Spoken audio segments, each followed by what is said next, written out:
moi, je suis l'infirmière coordinatrice des services bilingues à l'IWK. Alors, c'est ça, moi, ça fait 24 ans que je suis infirmière. Et puis, j'adore ma carrière. Je vais vous parler d'une carrière qui a plusieurs différentes choses que tu peux faire avec la carrière. Ça se peut que j'ai un petit peu croche là parce que mon téléphone est en train de tomber. C'est ça. Alors, ça fait 24 ans que je suis infirmière. Alors, j'ai travaillé 10 ans à l'urgence ici à l'hôpital IWK, suivi de 10 ans en santé publique. Et puis là, 4 ans comme infirmière ici, coordinatrice des services bilingues.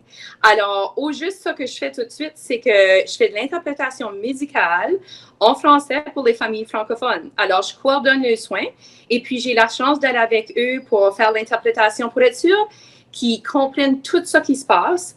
Alors, surtout quand on parle juste une langue, imaginez-vous si vous alliez, je ne sais pas, en Espagne ou en Chine, et puis que quelqu'un essayait de vous donner des soins que vous ne compreniez pas, alors d'une langue que vous ne comprenez pas. C'est pas mal épeurant. Alors, c'est pour leur santé et leur sécurité qu'on donne accès à ces services-là. Alors, c'est ça. Alors, moi, pour être infirmière, j'ai... Là, je vais faire comme ça. J'ai étudié à l'Université de Moncton. Alors, j'ai fait mon baccalauréat en français pendant 4 ans à l'Université de Moncton. Alors, on a fait des stages dans l'hôpital. Quand tu vas en sciences infirmières, c'est ça, tu as des stages à l'hôpital ou en communauté aussi. Et puis, c'est ça. Alors, par la suite... C'est le problème technique là. Je vais juste éteindre mon téléphone. Par la suite, j'ai fait spécialiste en urgence pendant 1 an à Toronto. Et puis, c'est ça, là, j'étais spécialiste en urgence. Alors, comme infirmière, tu peux te spécialiser dans différents domaines. Ça dépend c'est quoi que tu veux faire. En nursing, il y a plusieurs options. Alors, premièrement, comme infirmière, on a différents niveaux d'infirmière. On peut commencer par être ce qu'on appelle une infirmière auxiliaire. Alors, ça, on appelle ça en anglais une LPN. Alors, ce cours-là est seulement 2 ans et demi.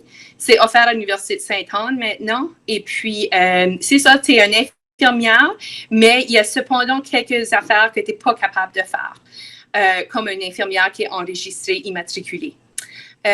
Par la suite, tu as infirmière immatriculée, qui est ça que moi je suis. Ça, c'est 4 ans de baccalauréat. Ou tu peux devenir infirmière praticienne. Infirmière praticienne, c'est ça. Alors, c'est un différent niveau encore. Et puis, avec infirmière praticienne, là, tu es capable d'écrire des ordonnances, tu es capable de pratiquer d'un médecin, d'un bureau de médecin ou que ça soit. Alors, la paye augmente avec chaque stade. Et puis, ça dépend c'est quoi que tu choisis de devenir. Mais en nursing comme tel, il y a plusieurs différentes options. Alors, premièrement, tu peux travailler à l'hôpital. C'est ça, les infirmières qu'on connaît la majorité du temps. Alors, c'est les infirmières qui travaillent à l'hôpital comme tel. Tu peux être à un département, tu peux travailler au chevet, tu peux travailler dans la salle d'opération aussi, si tu veux, ou dans une salle de réveil. Peut-être que tu aimes ça un petit peu plus l'action.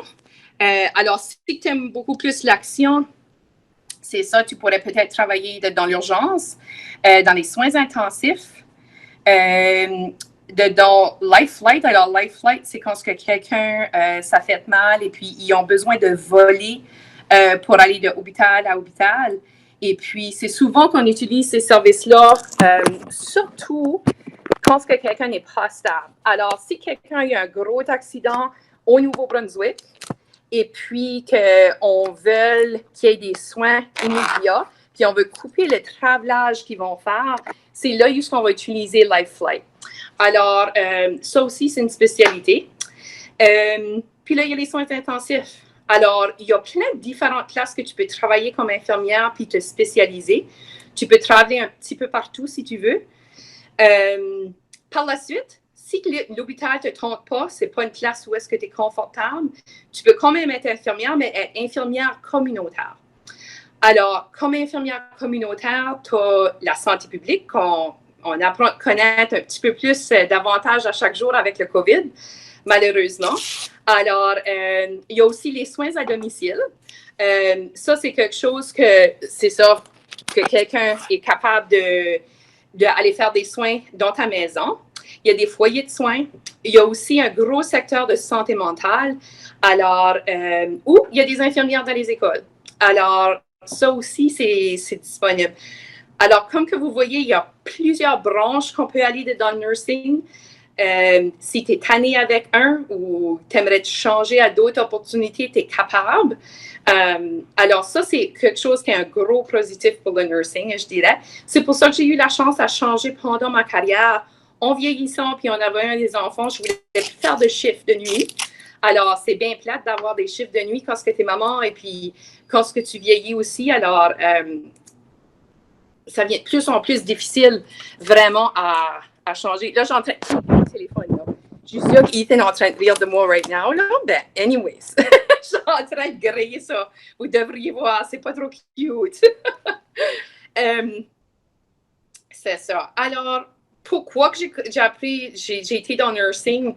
Je dirais vraiment que le nursing, c'est un appel. C'est un calling qu'on appelle ça en nursing. Moi, je savais toujours que je voulais devenir infirmière. Et puis, parce que j'étais toujours intéressée quand quelqu'un se fait mal ou que ça soit, je voulais toujours être là pour les aider. Et puis, c'est vraiment le caring que j'avais. Et puis, j'étais toujours inquiète par rapport à d'autres personnes. Et puis, je voulais vraiment juste aider d'autres personnes. Alors, c'est pour ça que j'ai devenu infirmière. J'étais vraiment passionnée par ça, puis je suis encore aujourd'hui.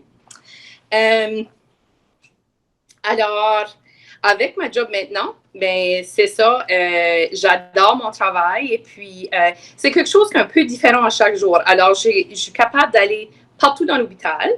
Alors, par instance, ce matin, j'étais à la salle d'op. Alors, j'accompagne les patients dans la salle d'opération. Je m'habille, c'est ça, je suis avec jusqu'à temps que l'anesthésiste donne les médicaments pour que le patient tombe endormi, comme ça qu'ils comprennent tout ce qui se passe. Parce que quand on est petit enfant et puis qu'on ne sait pas, on parle d'une différente langue et puis on t'amène à la salle d'op pour t'endormir, veux pas, tu vas avoir peur. Et puis, alors, j'ose avec eux jusqu'à temps qu'il dort. C'est ça, c'est une position qui est très indépendante. Je suis dans mon propre bureau tout de suite. Alors, puis je cours partout dans l'hôpital. Oui, dans ces temps ici de COVID, j'ai mon masque. Puis dernièrement, j'ai mon beau face shield aussi. Alors, on est pas mal équipés. Dans des patients, on n'a pas encore de patients avec le COVID dans l'hôpital admis, heureusement. Et puis, mais si jamais que l'instinct vient, c'est ça, on est équipé avec tout l'équipement qu'on a besoin pour se protéger nous autres mêmes. Avec mon rôle, je travaille avec tous les médecins qui ne sont pas francophones, puis on va dire que la majorité n'est pas francophone. Il y en a une couple qui parle bien français. Alors, c'est un rôle qui est bien respecté, puis j'ai la chance d'envoyer un courriel au médecin ou le PG lui parler pour voir quand les familles francophones m'appellent puis qui ont besoin de quelque chose. Alors, c'est qu'ils ont besoin de leurs médicaments, de renouveler. S'ils ont des questions parce qu'ils ont des symptômes à la maison, je fais un assessment sur le téléphone et puis par la suite, ils vont me laisser savoir c'est quoi qu'ils ont besoin. Je téléphone le médecin et puis je peux leur envoyer ces questions de besoin. Alors, je suis comme si que je fais une différence dans la vie du monde, puis c'est ça que j'aime par rapport à ma carrière. Par rapport à la question de défi, je vais dire que le plus gros défi dans ma carrière, c'est pas toujours beau.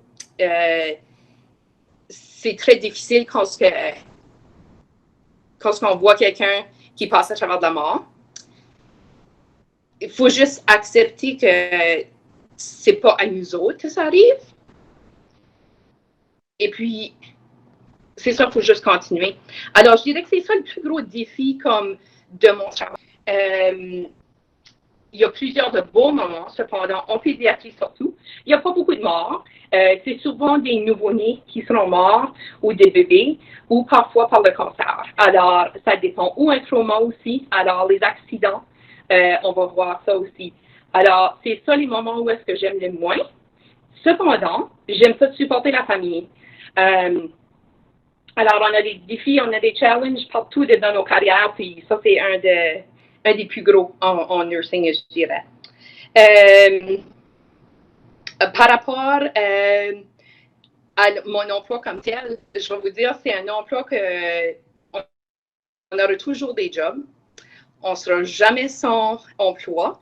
Dedans le COVID, j'avais pas d'inquiétude du tout à perdre mon emploi parce que c'est ça, je fais partie d'une union. Et puis, avec l'union, il faut vraiment que je vais le dire en anglais parce que vous êtes tous jeunes, il faut vraiment que tu screw up pas mal bad pour perdre ta job en nursing. Alors, c'est possible, mais il faut vraiment que tu fasses quelque chose qui n'est pas éthique, qui n'est pas sécure pour le patient. Alors, c'est ça, tu es bien protégé dans la profession de nursing. C'est ça, et c'est quelque chose que les payes varient. Alors, je sais qu'il y avait une question par rapport à la paye. Ça dépend vraiment du niveau d'année que tu es infirmière. Alors, là, ça fait 24 ans que je pratique. Alors, c'est plus haut qu'une infirmière qui vient de débuter sa carrière. Alors, le plus d'expérience que tu as, le plus d'opportunités que tu as d'avoir un job plus de jours, de 8 à 4 du lundi au vendredi. Alors, quand on commence comme infirmière, d'habitude, on va travailler plutôt des chiffres. Alors, des chiffres de 8 heures, des chiffres de 12 heures. Et puis, les fins de semaine, les congés, toutes ces choses-là. Alors, mais comparé que quand tu as plusieurs années d'expérience, là, tu peux avoir un petit peu plus de des journées, des semaines typiques, puis avoir les fins de semaine de congés. Alors, grosso modo, c'est ça la carrière que je voulais vous présenter de nursing.